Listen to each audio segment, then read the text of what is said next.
but you can keep chatting. All right.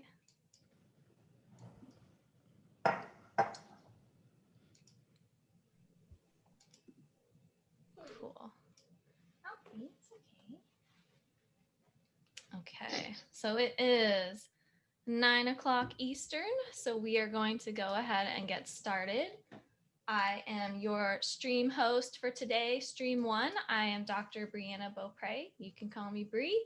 I'm an assistant professor at Wichita State, and I'm super excited to be here. I'm also a board member of CrimCon, so this is our first virtual conference ever, and we are super excited about it. And so just a few things to keep in mind as we get started. We're going to proceed in the order of the program. Each presenter will have 10 minutes on the dot. And when you have questions for attendees, please put them in the Q&A and we will answer them at the end. And so this is what it should look like on your end as attendees. So again, ignore the chat, ignore raise hand, just focus on Q&A. And remember to have fun. That's the whole point of CrimCon. We wanted to do something different and more accessible. So we're super excited to have you here. And so I am first on the list with my co-authors, Shon and Linsey Belisle. So I'm super excited to present our study, which is about hands-on learning in the #MeToo era, a student-led survey research project about campus safety and victimization.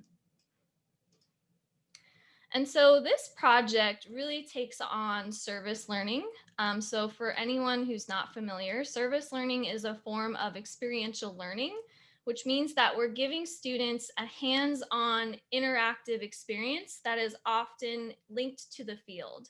And so service learning seeks to address the human and community needs. It takes experiential learning a step further because it's very much focused on civic engagement and helping the local community. So the major tenets of service learning are education. So first, students need to be aware of the background knowledge or the content area that's relevant to the service learning experience. There needs to be some form of action. So that's where, the volunteer work or whatever hands-on activity they're doing comes into play. And then a major part of service learning is reflection. So it's key for students to be able to reflect on what they've done in the field or what volunteer work they've done back to the education component. So back to the core concepts learned in the class. And so service learning, the thing that I really love about service learning is it's very much focused on transformative learning. So it's trying to go beyond, we're teaching students content and more to helping them understand how they can be a catalyst for social change. And so I really like service learning because it emphasizes transformative learning. And so when we typically think about service learning, we think volunteer work in the field. So my experiences with service learning prior to teaching this course that I'll talk about has been, students going to, let's say, domestic violence shelters and volunteering, or just going in some sort of field work and doing their volunteer work. And so I'm going to push back a little bit on typical service learning and identify some of the challenges that we as instructors and also students may face. And so with typical service learning, where you're having students go into the field, there can be issues related to resources. So I've encountered issues where students may not have reliable transportation to get to and from the agency. Setting up that partnership as a whole takes resources on the part of the instructor. And so because of that, that can be a potential barrier or challenge that instructors have to overcome. And also, when we're talking about teaching victimization, being in the field can lead to certain triggering situations. So for example, I had one of my students who was actually a client of the service learning partner that I, set up. And so for her, she knew it would have been too intense and too triggering for her to go into that shelter again. And so for that reason, it can be potentially triggering for students to be immersed at that level. And last but not least, we are dealing with a global pandemic. And so that was the biggest challenge that I faced last spring. The struggle was very real. So, midway through the semester, we had this service learning partnership set up with a local domestic violence and human trafficking shelter. And then we switched to remote learning, and also the agency switched to remote. And so that was a very real challenge that is going to persist next semester, and I sadly am not sure how long. And so these are very real challenges when we think about typical service learning. And so I'm going to propose an alternate, which is a student led research project to benefit the community. And I'd like to give some shout outs to my colleagues, Dr. Melissa Rory. So she implemented this into her undergraduate research methods class, where she and her students helped create a survey for the local LGBTQ center. And so learning from her experiences, as well as my colleague in the School of Social Work, Dr. Dasha Shamrova. She did something similar here at Wichita State, seeing their success with having students, have this hands-on experience through research rather than typical volunteer work. It removed some of those barriers and challenges. And so midway through the semester during the pandemic, that was an ideal solution for getting students that service learning experience. And so I'll talk a little bit about the course I taught last spring in which I implemented this. It was Women, Crime, and Criminal Justice. So it was 18 students, all women. And so the way that this service learning came about was we were having an open discussion about gendered victimization and campus safety. And students were identifying some very real issues on campus. And so I kind of pushed them to think about what we could do about it, right? Because feminist research, feminist pedagogy is about more than just learning the course content. It's about social change and action. And so some of the things that we came up with, one of them was actually implementing a survey to find out how other students felt. And so that's what we wanted to do. And so I'll go over the process. So first, students chose specific topics and broke into groups to develop their survey instruments, which included the questions and the response items.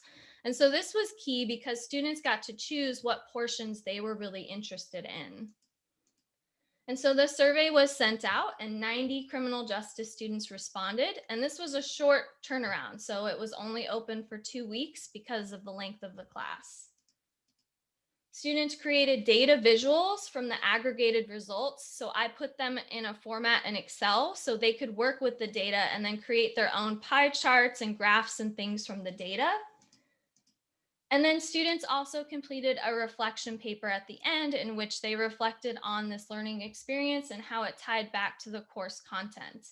And the reflection paper component is the focus of my study with Shon and Linsey. We are analyzing their reflection papers thematically to develop common themes. And so the end result was a report that I compiled using all of their data visuals and their interpretations of the results. I compiled this all together, and during our final Zoom class, I worked with the students on this draft report to confirm, that the findings were, us as a whole group made sense and what we wanted to share with the university. And also, like, a key component of this is participatory action work. And so I do this with my research in the community. And so I wanted to bring this back to this class. And so together, instead of me interpreting their results, I wanted to do this together where we develop recommendations for the university together. And so that is the result of this report, which I'm happy to share with anybody afterwards. And so after the class, I shared this with university stakeholders, including the university police department, Title IX, our local sexual assault center. So they all had the results of this as well.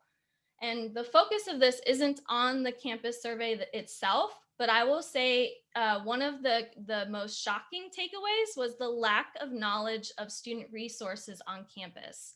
So more than half of students did not know what Title IX was.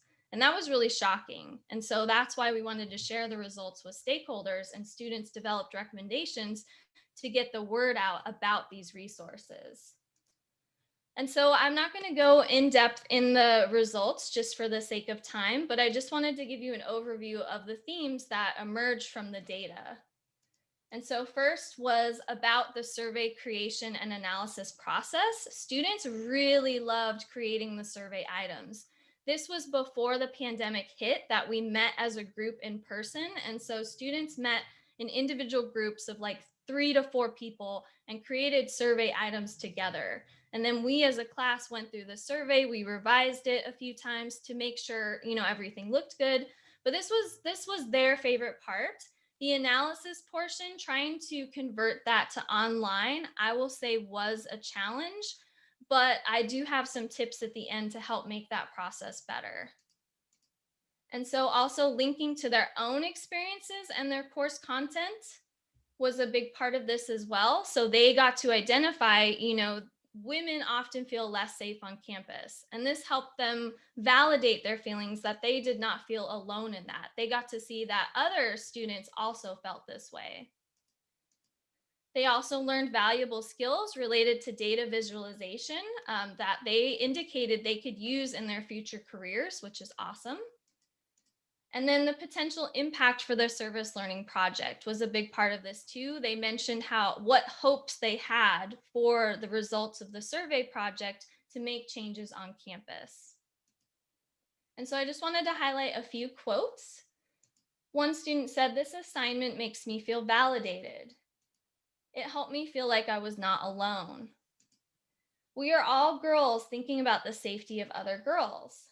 Real students helping others." And that was like, these quotes right here were like the biggest takeaway for me for this project. Like, this made it all worth it.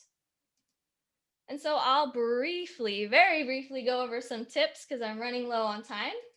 Reach out to IRB early because this does require IRB review, both for the campus survey and analyzing their reflection papers. You must connect it to the course objectives and content. Allow choice and agency. So I feel like this could be a really cool alternative if you're doing traditional service learning for students who may not be able to go to that agency or might find it triggering. This could be an effective alternative. Creating video tutorials of data viz, which is what I'm now doing in research methods, really helps them learn how to do this more effectively. And then reflection is key. So having them be able to reflect back to the point of the course and also the course content.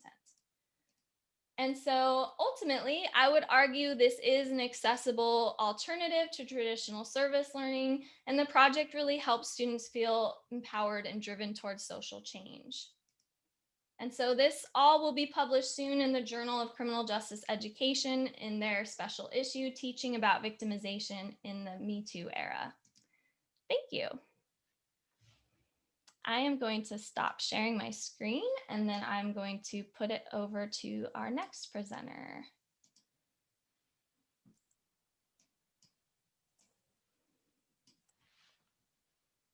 So I think Krista's next. It's me. Yay. I'm super excited for yours. Yay. Hi, everybody. My name is Krista Gehring, and I'm an associate professor at the University of Houston downtown. And today I'm going to talk about gamification in the classroom. So this is something that I've sort of been toying with for the past several semesters. And as a gamer, I enjoy playing video games, probably not as much as some of my fellow colleagues on the panel, but I just want to talk to you all about gamification and how you can possibly implement it into your classroom. So to start out, wouldn't it be great if, I know that many of us as instructors, we often sort of struggle to get our students engaged, to have them come to class, to get them engaged in the course material. And it can be frustrating, not only for instructors, but I think also for students too, because even though we want them to read the material, we want them to do the assignments, oftentimes it may not be something that they necessarily want to do, or it's not fun, or, whatever that the engagement issue may be. So being somebody who plays video games and really is interested in that sort of, how do we get people involved in course engagement, what I've been sort of exploring is this notion of gamification. And gamification is the use of and the application of game design elements and game principles in non-game context. So we have a lot of things every day that we deal with that actually employ gamification techniques, whether it's accumulating miles when you travel and go on airplanes, or accumulating points at the grocery store to apply to gas prices. But the purpose of gamification, whether it's in video games or whether it's in sort of the real world context, is to get the user or the player to act, to get them to do something. And what many people say is that, this is really sort of the new normal for any individual who were born after 1971. And those of us, especially who were sort of raised in the 80s with the introduction of video games and Atari, it's very much part of our everyday sort of lexicon and behavior.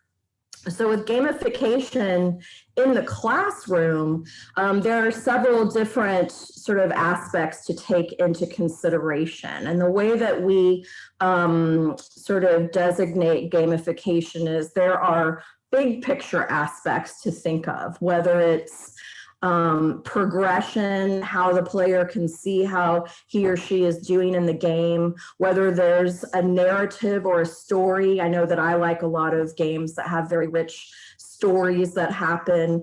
And then as we get further into the games, there are certain things that move the action forward, whether it's competition or you get rewards or there's certain challenges.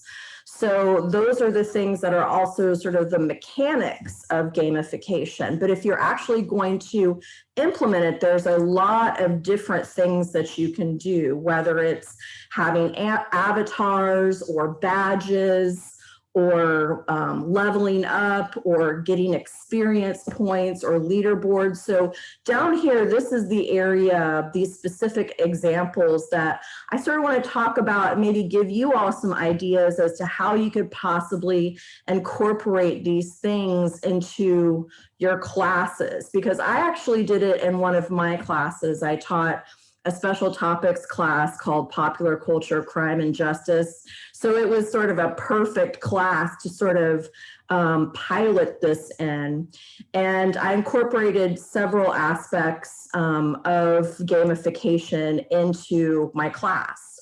So the first thing that I did, instead of doing grades, I sort of presented it as you're gaining experience points. So for each assignment or assessment, students would get experience points, which wasn't really too far off from what I already did, because when I do grading, I give points for things anyway, but saying experience points sort of made it a little more interesting and engaging. So in my class, students could earn up to 1,500 experience points, either by doing quizzes or assignments or projects.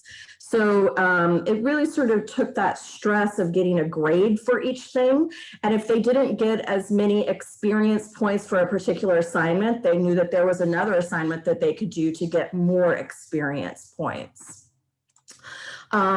With those experience points, I actually made it so that students could level up, and there were 15 levels, and I got sort of really creative with this. So level 0 was, it was all sort of detective, crime, pop culture themed. So level 0 was Scrappy Doo, because that character, I can't even deal with it. But level 15 was Batman, because you know, he's the world's greatest detective. So, and through each level had various characters. You know, one level was Fox and Mulder, another level was Sherlock Holmes, you know, trying to incorporate all of those different sort of pop culture, you know, criminal justice, police, detective icons. So this shows progression. They're aware of how many experience points they need to get to a certain level. So it helps them sort of keep track of this. Also, another thing that I did was I employed badges. So badges were they indicated achievements, completion of things. And I felt like badges were something that were tangible. So grades at the end of the semester, even on a paper, seem to be sort of intangible, but at least with badges, the students would actually get something each time. And they could earn multiple badges when they leveled up, when they had good attendance, when they completed a module that had you have to get a certain number of experience points to get a module badge. There are also creativity badges. So here's some examples of the badges that I created for them.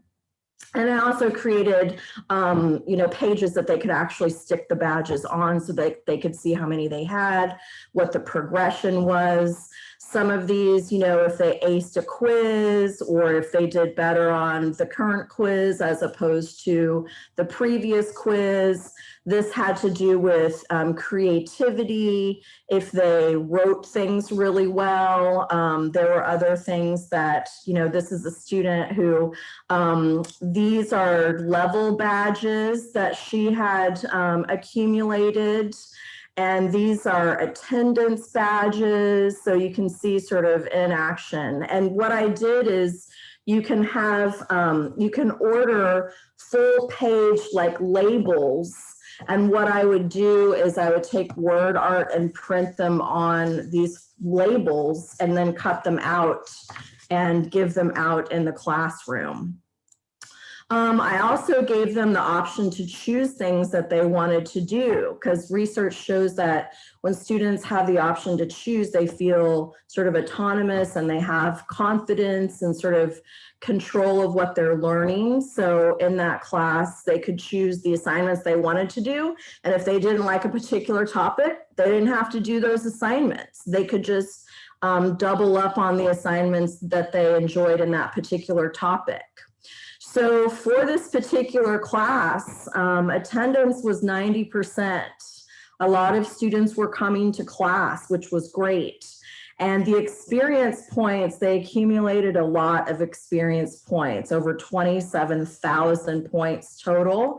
The average was a little over 1,400, which indicated an A. And so a lot of students were, you know, they got A's in this class. Some didn't do as well, but, you know, they certainly had an idea as to how well they were doing. And the majority of the class got A's and did well. The badges, y'all, I cut out over 700 badges to give out to these students. So next time, I may continue to do this, or I may incorporate digital badges. So Badger is a website where you can make digital badges. I think Blackboard also has some digital badges available in that learning management system, but it was a lot of badges. Students actually, some of the things that they had to say, I feel like it's less stressful because there aren't set assignments that I have to do well on. And another student, I like how there are multiple ways for me to earn points. Another student said, the structure format of the class motivates you to stay on track, to also look forward to earning badges. And even though I didn't earn a badge for last week, it ensures me to keep striving to earn badges to know that I'm being productive and participating in class. So if you all are interested in Coursera, there's a free gamification class that I took. It's very good. It's facilitated by Wharton School at the University of Pennsylvania. The Multiplayer Classroom is a great book to sort of get an idea as to how this could look in class. Explore Like a Pirate, this actional gamification. Don't read this one first. This is a little more after you've learned a bit more about gamification, but there are a ton of books on gamification and research articles on gamification in higher education that I would encourage you to explore. So here's my contact information. This is my Twitter handle and also my Crim Comics Twitter handle because I'm one of the authors of Crim Comics. So contact me if you have any questions, and I'm happy to take questions at the end of the panel. Awesome. Thank you, Krista. That was great. And I love your slides, by the way. I mean, when I saw you did the emoji or the emoji, I was like, okay. Yeah, I gotta show my avatar. Yeah, exactly. Gamification in the slides. That's what I did. All right, Shelly, you are up next. All right. Hi, everybody. Let me share my screen here. And hopefully I will do this correctly. I feel like I'm in class. Hold on one second. Okay, that is obviously not the right screen. Sorry. Sorry, everybody. I promise the presentation will be better than that. Okay, let's see here. Maybe this one will work. Okay, does everybody see this PowerPoint? Yep. Okay. All right, so I'm going to talk today about using performance and civic engagement together. So I'm going to tell you about something that I did in the fall of 2019. It was called Survivors Local Stories of Domestic Violence. And so I did this when I was teaching at Illinois State. I am now the department chair and an associate professor at Sam Houston State University in the Department of Victim Studies. So this was in my previous institution. So if you see Illinois State or Illinois, that is why.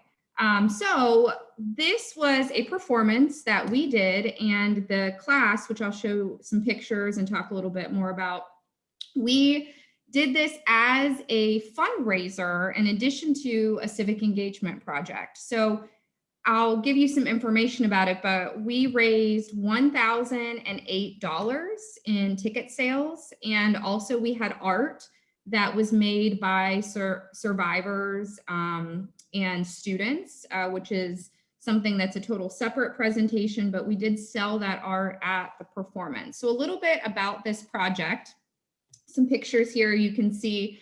The students were given a quote from a survivor, and the quote came from my own research. I had conducted research in the state of Illinois for 8 years with survivors of sexual assault and intimate partner violence, and the students were given a quote. And so they had that quote, and the quote was about the victimization and also how that person coped. So they had 2 different quotes, and I asked them to make a body, which is the pictures that you see before you.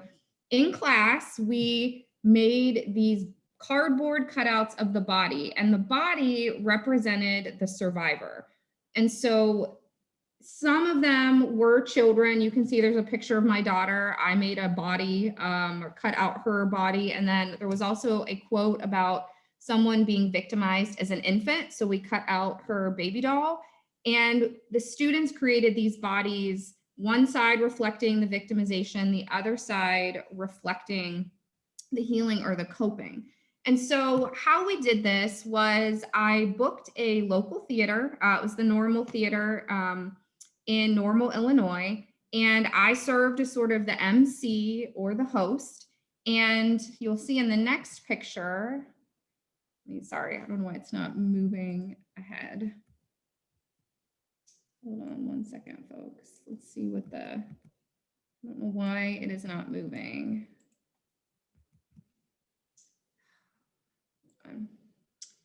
Of course this would happen in my CrimCon presentation. I don't know why it's not working. I can't get it to progress to the next. Let me see here if this will work.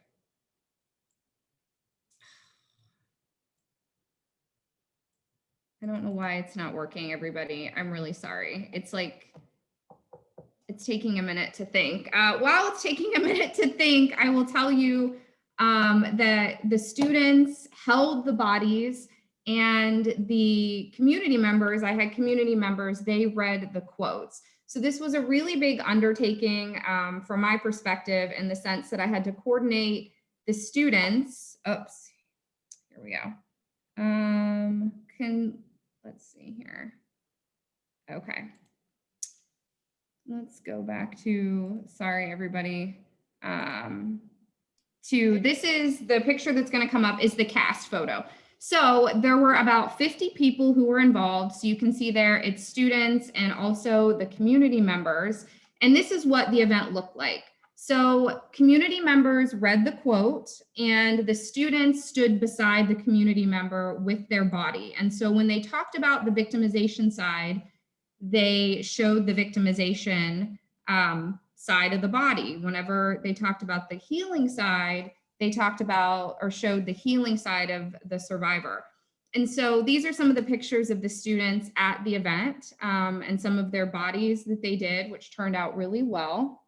And I had all different kinds of community members. So it was really important to me in doing this performance to have community members who were not necessarily criminal justice involved. So this picture that you see right here is my friend Nick, who is a professional wrestler.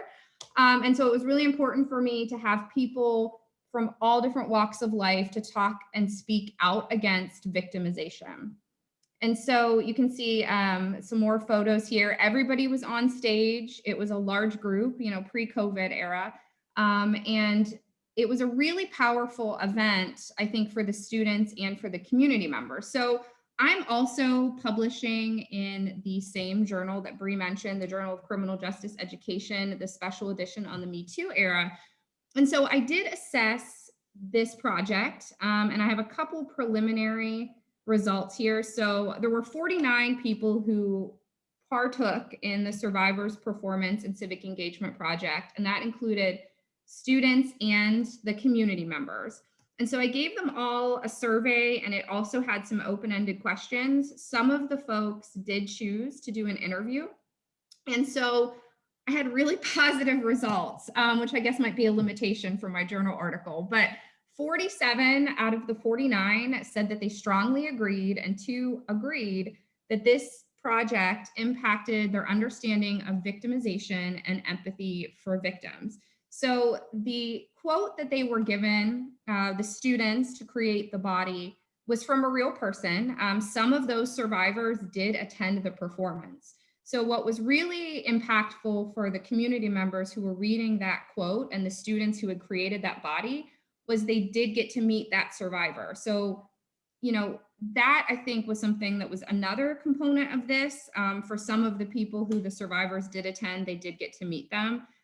So that is something that was really positive. And then all 49 said that this was transformative in their learning or knowledge about victimization, but also just life in general. So when we're thinking about this or this project, I did it where there were different types of victimization. So they had sexual victimization, physical abuse, which included child abuse. They had cyber victimization, financial abuse, and then also reproductive abuse, which is something that a lot of people hadn't heard of previously. So it was very educational for the students, but then also for the community members. And so thinking about this and this project and doing this again, I do plan to do it again. I actually had planned to do it this fall at Sam Houston, but because of COVID, I was not able to. However, we are looking at doing this in the spring here at Sam Houston, the same sort of setup with the students. I will say, for anyone who's interested in doing performances, I started planning this in April, and the event was September 30th. So I spent a long time planning it in terms of the community members, securing a location, buying the cardboard, all of these logistical things. It did take a lot of work, but for the students to be able to help an organization and fundraise that amount of money, I thought was really something very special. And I'm happy to take questions, or if you have specific questions or want to see my assignment, please feel free to reach out to me via email. Thank you, Shelly. That was amazing. So cool. And last but not least, we have Kate.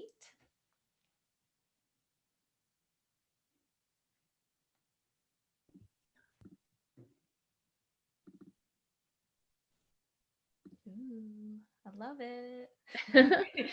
Y'all can see it okay? Yeah, Okay. it's in like the editing mode. Yeah, perfect. Good? Okay. Hi, everybody. I'm Kate Boyle. I'm an assistant professor at the University of South Carolina in criminology and criminal justice. And I'm going to talk a little bit about an activity that I came up with for my victimology class.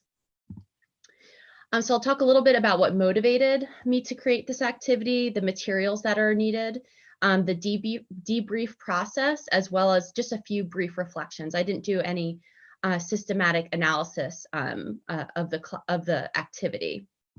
I've only done this once. So one of the things that motivated me to do this is that, so I've taught victimology multiple times, and I teach about victimization in, almost all my classes. And one of the things that I think is kind of hard to express to students, as well as to myself when I'm doing my own work, is really how far-reaching the consequences of victimization can be. So I study mental health. A lot of my work is in that area. And so I'm very comfortable diving in deep into those topics. But I think when it came to the more tangible costs in terms of economic costs and things like that, it was kind of difficult just to emphasize how much a victimization event or series of victimization events can reach out into one's social life, their relationships, as well as just economically, how disturbing and troubling it can be. So that was what I was reading the chapter, rereading the chapter that I was going to teach on the consequences, and I kind of got inspired to come up with this activity very last minute. I did this all like in just a few days before class. So one of the other motivators is one of the themes in my class, and really all of my classes, is the fact that inequalities, whether we're talking about race, gender, class, sexual orientation, these things may not only increase a person's risk for being targeted for victimization, various types of victimization, but it can also shape the person's experience of victimization and those consequences. So I'll get very concrete about that shortly. But it's important for students to know that people experience victimization differently, and those things can be shaped by their social support, their financial situation, and things like that. And as well as the issue of social support. So I talk a lot about social support and ways to ameliorate the distress of victimization. Obviously, many of our students have experienced direct victimization. They may have loved ones or friends who have experienced victimization. So it's very important for me to emphasize how to support survivors who disclose, but also talk about all the different types of resources and social supports that could help a person heal. And when I say victimization, I'm talking very broadly about victimization, not a specific type. So I'm going to dive right into the materials. You'll have a board game. You got a hint at that on the front page of the presentation, and I will show you exactly how the process works through that board game. You'll need a set of cards. There's 5 different types, and definitely put those on different colors. It's just for the, not just for how it looks, but for cleaning up. I learned, thank goodness, I had all the decks in different colors. 1 die per group and 1 worksheet per each player. So I put them in teams of 4, and it's very important that you stick to that structure because there are 4 different players. There's 4 different sets of rules, and I'll explain why and how that works. It also, before I hand out these materials, they've already read a chapter on the consequences of victimization. I use the Daigle Victimology Suite. It's an excellent resource. And I also make sure that I tell them, most of you teach victimology, so you understand that I set them up to know what's coming. So I say, you're not going to be reading about specific types of victimization. You're also not going to be reading graphic details or anything like that about victimization. I wanted to avoid them going into this game awful to even call it a game, but activity, thinking about their own victimization or about someone that they care about. So I said, this is just try not to think about general types. So this is the board game. The way it'll work is you don't have little movers to move across the board, like you roll 3, you move 3 in a more typical Life or Monopoly kind of game. They'll actually roll the die at each month. So it's set up quite artificially, of course, but to be a year in life after victimization, some of the obstacles people face. Of course, some of these obstacles prolong far past that. But so they'll roll on January based on what they get. So they get a number 3, they'll pick up a lost time cost, and they'll log it in their worksheet. So when it came to the deck of cards, this was the biggest and hardest part of this project, was coming up with what these would be. So direct costs, healthcare costs, lost time costs, pain and suffering, and refund opportunities. So what I did is I went to, in the state of South Carolina, I read up pretty much in depth in terms of their, the victim compensation funds, restitution, what are our rules, what can be covered, what can be, what kind of restitution is possible. So that way the refund opportunity cards would be pretty realistic about what that, what those types of things are that they can compensate. I also read a few articles, and I think this is actually what inspired me when I look back. I was preparing my lecture and I found articles like what 1 rape costs our family and 5 women on how much their stalker cost them, as well as everything that DWC does. It always has me thinking creatively about how to present these things. So that was listing out those very real direct costs of victimization and healthcare costs that sometimes, you know, can get lost in the mix and not emphasize of how detrimental they could be. And then finally, I used my textbook, the chapter on consequences, as well as this great document called Measuring the Costs and Benefits of Crime and Justice by Mark Cohen, that really lays out all the different types of costs that occur from victimization and from crime. So I'll give you just a few quick examples. Of course, I didn't look at the time that I started. But so for lost time, direct costs, these are things that happen directly as a result of the event. So someone could have their cell phone stolen. So I looked up the cost. Of course, now it's gone up if it's the iPhone. But I looked up the cost of a cell phone to say that would be something that would be paid for. For healthcare costs, this could be things like an emergency room visit. And again, I've learned more since then, and it's probably much more than that. But again, this is symbolic just to get them thinking about the thousands and hundreds of dollars that might occur. Lost time costs, this is something personally I hadn't thought about. Again, I'm more in the psychological mental health realm, is the fact that not everyone has paid leave. Not everyone, you know, could cancel class and stay home in bed when they're feeling sick. So the fact that people don't have protected vacation, protected sick leave, and that it could affect directly, you know, they could get fired or they could lose out on wage work. Or they could lose out on opportunities to be promoted because maybe their productivity isn't as good because of the victimization. Pain and suffering, these were the hardest to write and the hardest for my students to deal with, they told me. These were not tangible dollar sign costs. Hopefully you can see that in the corner. But things like a friend responds negatively to disclosure, or you have to quit your favorite activity because, you know, the person who did this to you is also a member of that group. So I tried to get at the tangible and intangible costs. And then, as I said, the refund opportunity, these are opportunities for compensation, victim compensation and restitution. But as we know, these are very underutilized at times for those of you who are in this area. And they also, they don't cover everything. So for instance, a person drew a card that said, they applied for victim compensation for direct costs, but they do not cover property damage or replacement of property, at least in South Carolina. So no, it was not successful. But there were other successful ones that said, clear out your physical health care costs or cover 50% of your mental health care costs. So during the game, like I said, they roll the dice for each month. They write out the cost type, a description, and then how much it costs them. Now, at the end, they total that as the total costs, and then they also track the refund opportunities here. What was it? Was it successful? And if it was successful, you know, how much was the amount that was covered? So at the end, they total up all costs. This is all in their worksheet. They add up their successful refund opportunities, and they end up with a balance and some reflection questions. And I'll get to a second and point out that they all had different starting balances, and I'll explain that shortly. Actually right now. So one debrief, as I said, one theme in my work in the classroom is talking about emphasizing inequalities, both economic and social, political inequalities.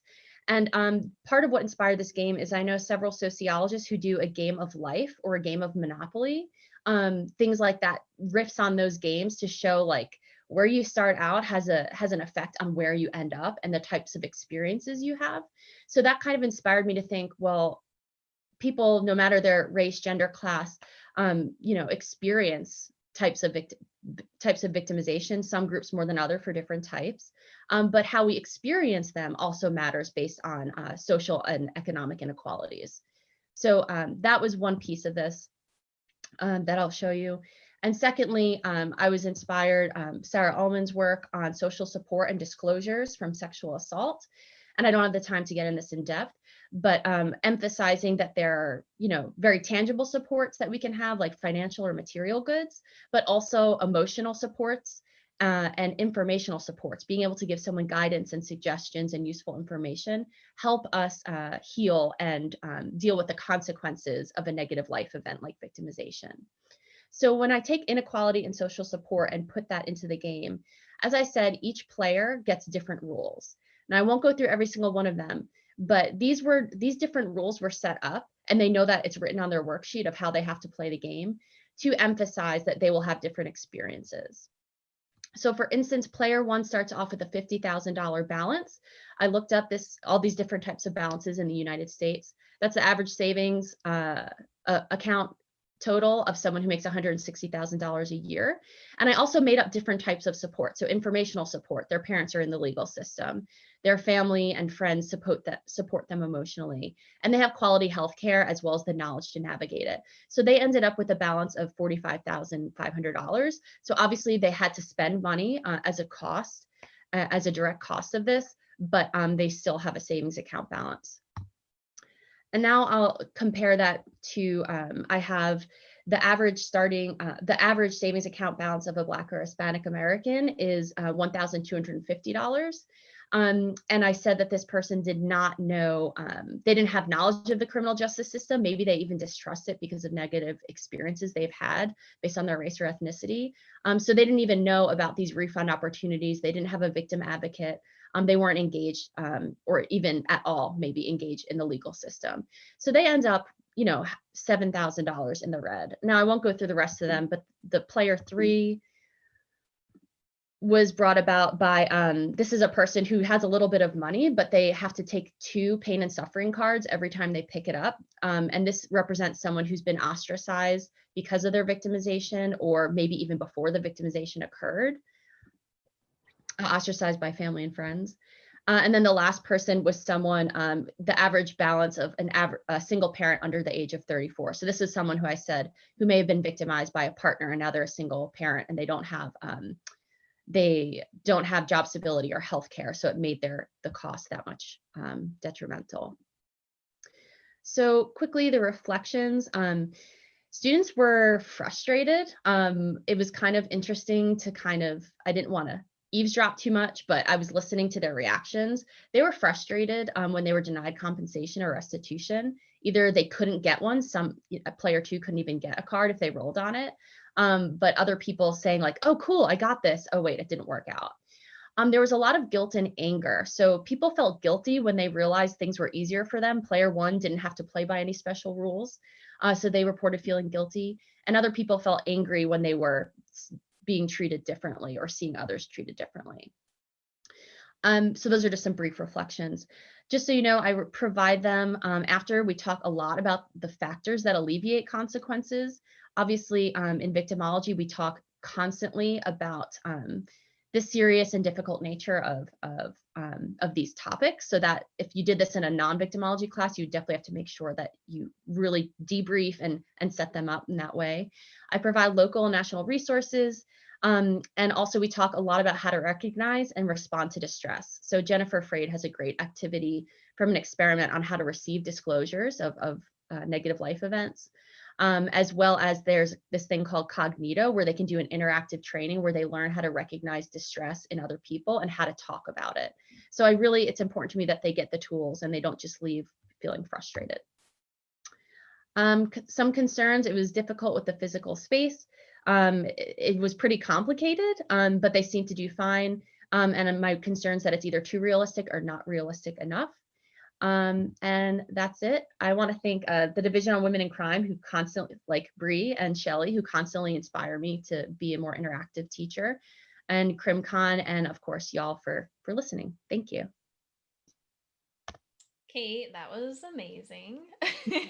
I remember you posted this on Twitter and I was like, I just want to know more. It's just so cool. So thank you. Yeah. So our panel is supposed to wrap up like right now. So I'll just ask Ashley's question since it's kind of for all of us, and maybe we can just briefly answer. And if anybody else has questions, please follow up with any of us, through email or Twitter. So Ashley wanted to know, for each of our projects or the courses we presented, what is like a realistic timeline to begin planning or working through the logistics? So for my class, again, ours was kind of impromptu. So I pulled it together during the semester. So yeah, I pulled it together. It was a lot of work, and also my IRB is like amazing, and like I know the director by first name. Like we're very close in constant contact. So I think that is something to consider, your own IRB and their procedures. Like mine approved the studies within 2 weeks. That may not be realistic at every institution. Well, when I did the gamification, I started in the summer, and it took a lot of time to sort of figure out the assignments that I was going to do, levels, creating the badges. That actually took a lot of time to find the various icons. So even though it was a lot, it was really fun. But yeah, unlike Bree, I would not have been able to do this sort of on the fly as it was happening. For gamification, it took me several months to prepare before I sort of launched it in the fall. So if you're going to do that, and sort of gamify your class or incorporate some of those elements, start doing it several months out. And the summer is a good time to prepare. I will also say I don't recommend doing it on the fly. No. That's just kind of how it happened. But research methods, I've planned it, through the summer. So now it looks a lot different. It's planned. So yeah. Shelly? I think I mentioned this. I started it in April for September 30th. And there were a lot of challenges over the course of doing the performance. So if you are thinking about ever doing a performance, you please can reach out to me, because I can tell you things that happened that I would have never thought would ever have happened, like public agencies calling me to complain, like having to get stage crew people, like all of these sorts of things that we don't think about as academics. But yeah, it took about 6 or 7 months. And Kate, like you had to do a ton of research on. Yeah, that took a really long time, and I'm happy to share those resources. But the hardest thing that I had to do was just be in the copy room for 4 hours, drenched in sweat before this. So I think that actually took a super long time, but obviously is nothing compared to the administrative and work that y'all did. But it wasn't that easy. All right, so we are definitely over time. So I'm going to wrap it up there. If anybody has any follow-up questions, please reach out to us over email or Twitter. For those of you who are attending the next session, I'm going to close this out and restart the webinar. So just a heads up for panelists too. And thank you so much to everyone who presented today. These examples are amazing and you all are so inspiring. And thank you for spending your morning with me and CrimCon. Great to see you all. Thank Have a you good all. day. Have a good one. Thank you. Have a good one. Thank you. Bye, Krista. Bye.